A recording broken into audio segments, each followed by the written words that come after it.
आज इस वीडियो में जानेंगे अशोक के बारे में। ठीक है, अशोक के कुछ अभिलेख के बारे में जानेंगे। जो अशोक के 14 का जो अभिलेख था उस सारा अभिलेख के बारे में इस वीडियो में पढ़ेंगे। ठीक है, वैसे तो अशोक मौर्य वंश का शासक था और मौर्य वंश की स्थापना चंद्रगुप्त मौर्य करता है धनानंद की हत्या करके। ओके, लेकिन हम कुछ अभिलेख के बारे में जानेंगे जो इम्पोर्टेंट है। ओके, समझते हैं ध्यान से। पहले तो आपसे क्वेश्चन पूछेगा कि अशोक का जो नाम मिलता है, अशोक का नाम देवनाम प्रिय, देवनाम प्रिय जो है ये अशोक को भी बोला जाता है। ओके, अधिकतर जो अभिलेख है ना उसमें आपको देवनाम प्रिय ही देखने को मिलेगा। ठीक है, अशोक का नाम, अशोक की बात बोलेंगे तो अशोक का नाम अशोक जो मिला है वो मिला है गुर्जर एवं मास्की अभिलेख में। ठीक है, अदर जगह जो मिला है वो मिला है देवनाम प्रिय अशोक का नाम, और अशोक का नाम अशोक मिला है कि नहीं मैं ही अशोक हूँ तो वह मिला है किस अभिलेख में, तो गुर्जा एवं मास्की अभिलेख में। तो ये चीज़ आपको याद रखना है। खुद को सम्राट जो बताया है वह अशोक किस अभिलेख में बताया है, तो भाब्रू अभिलेख में ये खुद को सम्राट बताया है। ठीक है, तो आपसे क्वेश्चन पूछेगा तो बता दीजिएगा कि भाब्रू अभिलेख में अशोक ने खुद को सम्राट बताया है। ओके, सबसे छोटा अभिलेख की बात बोलेंगे तो सबसे छोटा अभिलेख जो है यह रुमेनदेई का अभिलेख है, जो कि कहाँ पे है, तो नेपाल में है। सबसे छोटा अभिलेख रुमेनदेई का अभिलेख है जो कि नेपाल में पड़ता है। ओके, आगे है रामपुरवा अभिलेख। रामपुरवा अभिलेख, लोरिया नंदनगढ़ अभिलेख, लोरिया अरेराज अभिलेख, ये सब जो है सारा बिहार के चंपारण में है। कहाँ पे है, तो याद रखिएगा ये सब कौन से अभिलेख हैं, तो ये सब बिहार में है। और कौन कौन अभिलेख है, तो रामपुरवा अभिलेख, लोरिया नंदनगढ़ अभिलेख, लोरिया अरेराज अभिलेख, ये सब बिहार के चंपारण जिले में अवस्थित है। तो ये चीज़ भी आपको याद रखना है। ओके, यहाँ तक कोई दिक्कत नहीं है। आगे देखते हैं।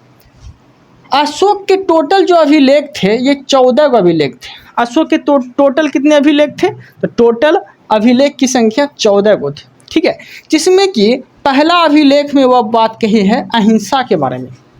अहिंसा के बारे में बात कही है किस अभिलेख में, तो पहला अभिलेख में अहिंसा की बात कही गई है। ओके, दूसरा अभिलेख में क्या बात बोला गया है, तो दूसरा अभिलेख में पशुओं की चिकित्सा के बारे में बोला गया है। पशुओं की चिकित्सा के बारे में बोला गया है। और दूसरा अभिलेख में ही दक्षिण के 3 वंश की जानकारी के बारे में जानकारी मिलती है। किस अभिलेख में, मतलब दूसरा अभिलेख में। ठीक है, दूसरा अभिलेख में पशुओं की चिकित्सा के बारे में बोला है और दक्षिण भारत के 3 राजवंश के जानकारी मिलती है और चर्चा है। और किस वंश की चर्चा नहीं है दूसरा अभिलेख में, तो आप बोलिएगा चोल वंश की चर्चा नहीं है दूसरा अभिलेख में। ठीक है, बाकी 3 राजवंश की चर्चा है जिसमें कि चोल राजवंश की चर्चा नहीं है। ओके, तीसरा अभिलेख में अधिकारी की नियुक्ति की है अशोक ने। तीसरा अभिलेख में क्या किया है, अधिकारी की नियुक्ति किया है। वो 3 अधिकारी कौन कौन है, तो पहला है राजुक, दूसरा है युक्तक और तीसरा है पारदेशक। ठीक है, तो राजुक, युक्तक, पारदेशक जो है ये अभिलेख जो है ये अशोक के तीसरा अभिलेख में 3 अधिकारियों की नियुक्ति करता है। कौन कौन, राजुक, युक्तक, पारदेशक। ओके, चौथा अभिलेख के बारे में बोलेंगे तो भैरी घोष की जगह धम्म घोष की चर्चा की बात कही गई है। भैरी घोष की जगह धम्म घोष की चर्चा की बात किस अभिलेख में कही गई है, तो चौथा अभिलेख में कहा गया है। भैरी घोष की जगह धम्म घोष की चर्चा चौथा अभिलेख में कहा गया है। 5वां अभिलेख में क्या बात बोला गया है, तो धम्म महामात के बारे में बोला गया है। धम्म महामात के बारे में बोला गया है। ठीक है, मतलब कहने का अर्थ ये हो गया धम्म महामात के अधिकारी के बारे में बोला गया। कहने का अर्थ ये हो गया कि धर्म के हिसाब से कौन कौन जी रहा है और कौन कौन नहीं जी रहा है वो आप देखिए। तो धम्म महामात में अधिकारी की नियुक्ति किया गया था और इसमें बोला गया था कि कौन कौन लोग जो है धर्म के हिसाब से जी रहा है। ठीक है, कौन से मतलब कि अधिकारी नियुक्त किया था कहीं ना कहीं अशोक जो है। ठीक है, कि कौन कौन व्यक्ति जो है धर्म के हिसाब से जी रहा है कि नहीं जी रहा है, ये देख रेख के लिए जो है धम्म महामात एवं अधिकारी की नियुक्ति किया था। कौन, तो अशोक। 7वां शिलालेख इम्पोर्टेंट है। ओके, 7वां शिलालेख, 6ठा शिलालेख इम्पोर्टेंट नहीं था तो इसलिए हम नहीं लिखे। 7वां शिलालेख इम्पोर्टेंट है जो कि सबसे बड़ा शिलालेख है। इसमें जो है समन्वय की बात बोली गई है। ठीक है, 7वां शिलालेख में समन्वय की बात बोली गई है। इसमें बोला गया है सभी धर्म में समन्वय जरूरी है। ठीक है, सभी धर्म में क्या है, तो समन्वय जरूरी है। कोई हिंदू है, ईसाई है, सिख है, तो समन्वय का अर्थ ये हो गया कि सभी धर्मों के लोग का जो धर्म है उसको सभी धर्मों के मतलब रिस्पेक्ट दीजिए। अगर कोई सिख धर्म से है तो आप उसे रिस्पेक्ट दीजिए, अगर कोई ईसाई धर्म से है कोई व्यक्ति तो उसे भी रिस्पेक्ट दीजिए। तो कहीं ना कहीं सब धर्म को मिला के समन्वय की बात कही गई है, सबको रिस्पेक्ट देना है, ये सब जो है बात बोली गई है 7वां शिलालेख में। तो 7वां शिलालेख में क्या है, तो सबसे बड़ा शिलालेख है। पहली बात तो याद रखना है कि सबसे बड़ा शिलालेख अशोक का 7वां शिलालेख है।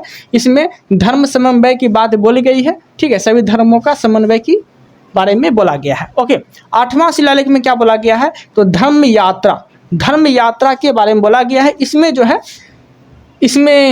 इसमें क्या बोला गया है कि इंसानियत के रास्ते पे जो है अशोक चल पड़ा था, इंसानियत के रास्ते पे अशोक चल के पड़ा था, और साल भर जो है साल जो है ये धर्म यात्रा करता था, ठीक है। जिसमें कि कुछ यात्रा फेमस रहा था, तो राज्याभिषेक के जो कुछ यात्रा फेमस रहा था, जो कि अशोक के 10वें वर्ष जो गए थे यात्रा करने, तो वो गया गए थे। तो आपसे क्वेश्चन पूछेगा कि अशोक जो गया गए थे वो राज्याभिषेक के कमवें वर्ष गए थे, तो 10वें वर्ष में गए थे गया। तो ये चीज़ आपको याद रखना है। यात्रा करने के लिए वो अशोक जाते थे हर साल, ठीक है। तो हर साल जो है धर्म यात्रा करने के लिए कौन जाते थे, तो ये अशोक जाते थे, ये चीज़ याद रखिएगा। तो धर्म यात्रा की बात किसमें बोली गई है, तो अशोक के 8वें शिलालेख में बोला गया। राज्याभिषेक के 20वें वर्ष जो है वो लुम्बिनी गए थे अशोक, ठीक है, धर्म यात्रा करने के लिए। लुम्बिनी में गौतम बुद्ध का जन्म हुआ था, इसलिए लुम्बिनी गए थे, ठीक है, ये चीज़ याद रखिएगा।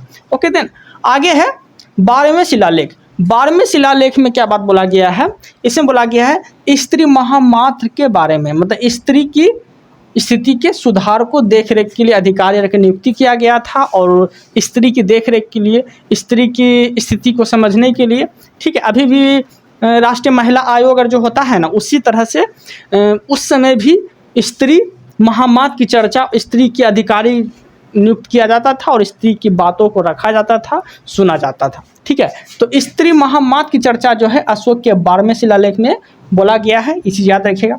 अशोक के 13वें शिलालेख जो इम्पोर्टेंट है, इसमें कलिंग युद्ध के बारे में बोला गया है। कलिंग युद्ध के बारे में बोला गया है अशोक के 13वें शिलालेख में। इसी में जो है अशोक के 13वें शिलालेख में अशोक का हृदय परिवर्तन हुआ था, ये चीज़ याद रखिए, हृदय परिवर्तन हुआ था, ठीक है। इतना ना काट छांट मार धार हुआ ना कि अशोक का जो हृदय परिवर्तन ही हो गया, एकदम बहुत सारा, एकदम देखा कि एकदम तलवार से काट उड़ दिए हैं। तो अशोक का जो है 13वें शिलालेख में जो कलिंग युद्ध की चर्चा है, कलिंग युद्ध में ही अशोक का हृदय परिवर्तन हुआ था। ओके, 14 शिलालेख में जो है माफ़ी भी मांग लिया अशोक की, जो भी हम शिलालेख लिखे हैं, पत्थर पे खुदवाए हैं, उसमें मेरी कोई गलती नहीं है, और गलती हो भी जाता है तो पेन उनकी गलती हो सकता है, मेरा कोई गलती नहीं है, क्षमा प्रार्थना करके वो निकल गया, ठीक है। तो अशोक का 14वां शिलालेख है इम्पोर्टेंट, और इम्पोर्टेंट ही हम बताए, ठीक है, जो एग्जाम के अकॉर्डिंग इम्पोर्टेंट है, ठीक है। तो इसलिए आपको याद रखना है। एक बार रिकॉल कर देते हैं। पहला शिलालेख में अहिंसा की चर्चा है, दूसरा शिलालेख में पशु चिकित्सा और दक्षिण के 3 राजवंश की चर्चा है, जिसमें कि चोल राजवंश की चर्चा नहीं है। तीसरा शिलालेख में अधिकारी की नियुक्ति किया गया है, जिसमें कि राजुक युक्तक पारदेशक की चर्चा है। चौथा शिलालेख में भैरी घोष की चर्चा है, और भैरी घोष की जगह धम्म घोष की चर्चा किया गया है।